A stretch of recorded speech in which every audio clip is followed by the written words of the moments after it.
I spent a year working 12-hour days under a relentless sun, dreaming about the silence of my Arizona hilltop. When I finally got home, that silence was gone, buried under the construction sounds of 3 brand-new, luxury mansions and a massive HOA sign hammered right into my property line. They thought I'd vanished. They forgot exactly who they were stealing from. You learn something fundamental working in a place like Northern Africa or anywhere the heat strips you down to who you really are. It doesn't care what car you drive, what you earn, or what name's printed on your badge. It just keeps coming, day after brutal day, like a hammer made of sunlight. 12 hours a day, sometimes 14, pushing equipment, fixing broken lines. And if you can stand that, if you can endure that kind of pressure, you stop being afraid of the small things. Paperwork, petty authority, noise. You start to crave the quiet. For me, that quiet had a name. 6 acres of high desert outside Stonewood Flats, Arizona. My land, my ridge. That place had a kind of silence that hummed like an old tune you could feel more than hear. I'd built my porch to face the canyon, so every evening, the light fell just right, gold through the mesquite, soft against the ridge line. When I signed that deed 15 years ago, I made myself a promise. No HOA, no neighbors breathing down my neck, no one telling me how to live. Just sky, dust, and the hum of the wind. By the time my overseas contract ended, I'd been counting the days like a prisoner waiting for parole. When the flight touched down in Phoenix, I rented a battered Chevy Silverado with one headlight dimmer than the other and headed north, windows down, the air dry as chalk. The desert sun hit my arm through the glass, and for the first time in months, I didn't just tolerate the heat, I welcomed it.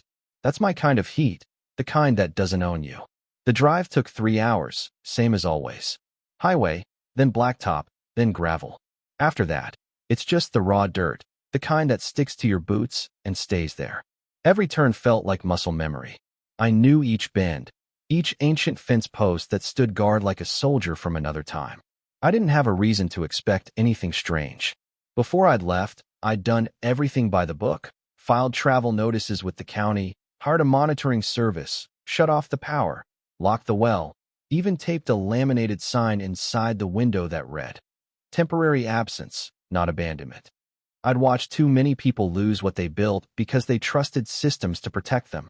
I wasn't about to be one of them. So, when I rounded the last bend and saw my ridge rising up ahead, my chest tightened the way it always did, half pride, half relief. The hill looked the same, bleached gold under the sun. For a split second, I could almost hear the creak of my porch swing, the whisper of dust in the wind. Then I saw it, a flash of cedar, a shape that didn't belong. At first, I thought it was a mirage, the kind of heat shimmer that plays tricks on your eyes after a long drive. But it wasn't. It was a fence, a brand new one, tall, freshly cut cedar running precisely where my old, rustic split-rail fence had been. And behind it, rooftops. 3 of them. Fresh stucco, pastel paint, tile roofs gleaming like they had been imported straight from Scottsdale. I eased the Silverado to a slow, grinding stop. The engine idled steady while my mind tried to make sense of the sight.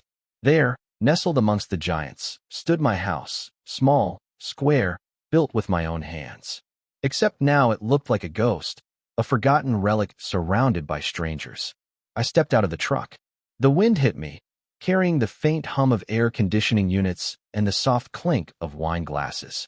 There were people sitting on brand new porches on my land, sipping drinks, talking, laughing, as if they had always lived there, as if they belonged. Then my eyes caught the sign bolted to the new, motorized gate. Oak Ridge Estates. HOA, private access, members only. For a moment, I didn't breathe. Then, slowly, deliberately, I started walking toward it, my boots sinking into the dust I'd known all my life. A low, cold burn rose in my chest. I wasn't confused anymore. Shock had a short half-life in me. This wasn't a misunderstanding. This was an insult. Whatever waited past that gate, whoever thought they could build walls on my soil, they just declared war, and they didn't even know it yet. A pair of people, mid-40s, sipping rose, looked up when they saw me. The man raised his brows like I was the trespasser. The woman gave a polite little wave, that suburban kind of wave that says, "You're trespassing, but I'm pretending to be nice about it." Then she appeared. Out of one of the pale stucco houses came a woman in a beige linen suit, clipboard in one hand, phone in the other. Her walk was brisk, measured, heels clicking against the newly paved walkway like a metronome. Hair curled just right, the color of bottled confidence. Sunglasses that probably cost more than my truck.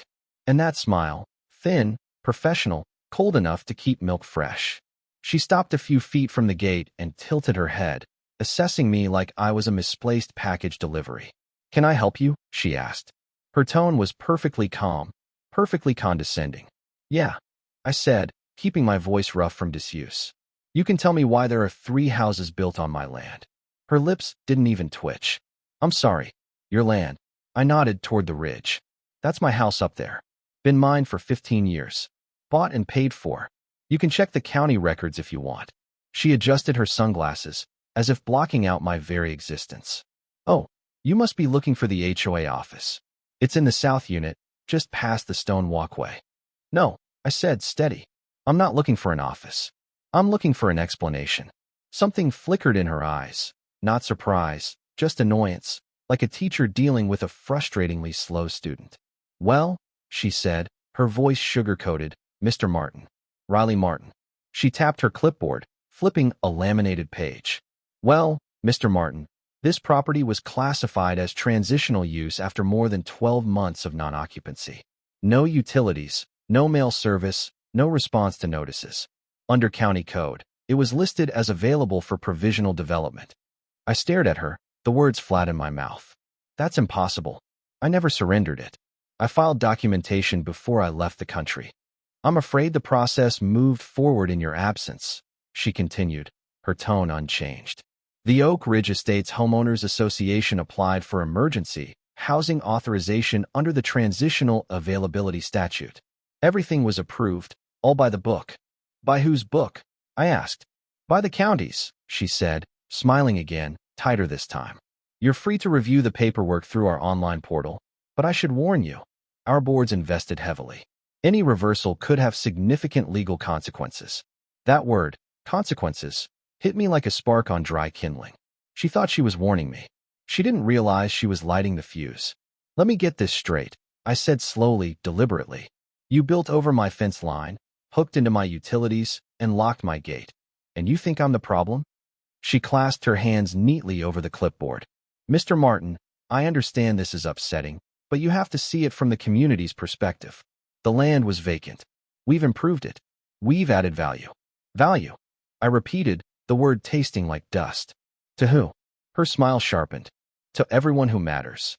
Brenda Albright," she finally said, extending her hand. "Perfect nails, perfect arrogance. President of the Oak Ridge Estates HOA. Welcome to the neighborhood, neighbor." I didn't take her hand. Instead, I turned back toward my truck, each step slow, deliberate. My boots crunched the dirt of my own driveway, now polished stone, like a constant reminder of what had been stolen. They hadn't just built houses. They'd rewritten my history. And I knew, before the dust even settled behind me, this wasn't confusion. This was a takeover. And I just declared war right back. I drove straight to the nearest roadside motel, bypassing the quiet suburbs.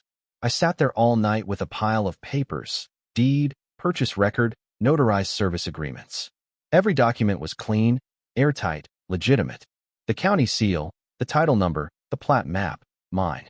And yet, someone had taken my silence and turned it into an opening. By sunrise, I was parked in front of the county records office. I needed to see their paperwork, their book. "Morning. I need to pull property files under the name Riley Martin. Parcel R, 1605, I told the clerk. "2 files, actually," he said, clicking. "One's your original ownership record. The other's a transitional claim filed about 9 months ago." My stomach went cold. "Filed by who?" He scrolled, squinting. "Oak Ridge Estates Homeowners Association. Signed by a Brenda Albright." He turned the monitor toward me. Scanned form. Statement of intent to vacate and forfeit. Date stamped 11 months ago. Under signature of owner, my name, Riley Martin, scribbled in a handwriting that wasn't mine. "That's not my signature," I stated flatly. The clerk shrugged. "It went through. There's also a digital affidavit referencing discontinuation of property upkeep and mail suspension as supporting evidence." Then I saw it. The second signature. Co-signer, Robert Martin. My father's name. The man who died 7 years ago. My throat closed. Who signed that? Notarized by Lenny Shaw. The clerk said, checking the record. He's been retired for 5 years. Well, that's odd. Yeah, I said quietly. Odd. Fraud has a weight to it. You can feel it in your hands. I walked out into the sunlight, the stack of papers heavy under my arm. My hand shook once, just once, and then stopped. I wasn't going to shout. I wasn't going to beg. I was going to document everything. I looked down at my name forged in black ink, and my father's ghost dragged into the mess. This was war by paperwork, and I was about to play their game better than they did. The next stop, the planning and zoning department. If this went through, someone high up had approved it. Someone had looked at those forgeries and said, approved. The receptionist, Mara, looked up from her desk, her smile practiced. Parcel number again. After checking, she picked up the phone. You'll want to talk to Supervisor Frank Hayes. He approved that one. Perfect. Is he in? He's currently on extended leave. Sudden family matter. Leave. That was damage control. I pressed Mara, not aggressively, just steady. I need copies of every permit, every authorization, every exemption related to R 1605. When she handed me the stack, I could already see it. Hayes's name, his signature. But the dates were wrong. The permits were stamped February 14th, but the construction photos I'd seen on drone footage would show bulldozers breaking ground 3 months before that. The permits were backdated. I drove straight to what used to be my mailbox. It was gone, replaced by a sleek metal unit with HOA branding. A delivery van pulled up. That box goes to Oak Ridge Management Office now, downtown Phoenix, the driver explained. Forwarded mail and all. They hadn't just stolen my land. They'd intercepted my voice, my legal notices, every warning. This wasn't an accident. It was a sophisticated plan, and whoever built it was smart enough to think I'd never come back. I decided to stop reacting and start building my own offense. The first call was to Dana Pritchard, a lawyer I'd worked with years ago on a contract dispute. She made bureaucrats flinch. Riley Martin, she said. What's the problem? HOA built 3 houses on my land. Forged signatures, fake permits, county involvement. I've got paperwork. Email me everything, she said. Don't talk to the county again. Don't talk to anyone. I'll meet you before lunch. Dana didn't waste time. She looked through the file. Forging a dead man's signature? They're finished. She filed a preliminary injunction immediately, a freeze on all activity. Next call, Leo Barden, a cyber guy I knew from overseas, sharp, fast, zero drama. Send me everything, he said. Full copies, raw metadata. I'll dig where they think no one's looking. Last call, Angela Dominguez, retired NYPD private investigator, reputation for making people nervous. Honey, I've heard of them stealing peace of mind, but land? That's new. I'll start with the neighbors. The team was set. Dana with the law, Leo with the code, Angela with the streets. And me, I was the reason to use them. 2 days later, Leo called. Your security system, the one you set to local only? Someone reconfigured it 3 months after you left. Remote login. They wiped 6 months of footage and looped a fake offline screen. The deletion requests traced to an IP block registered to Oak Ridge Circle's admin office. And the authorization signature resolves to an account used by Delaney Hayes, the zoning supervisor's wife. Dana arrived, reading the printouts.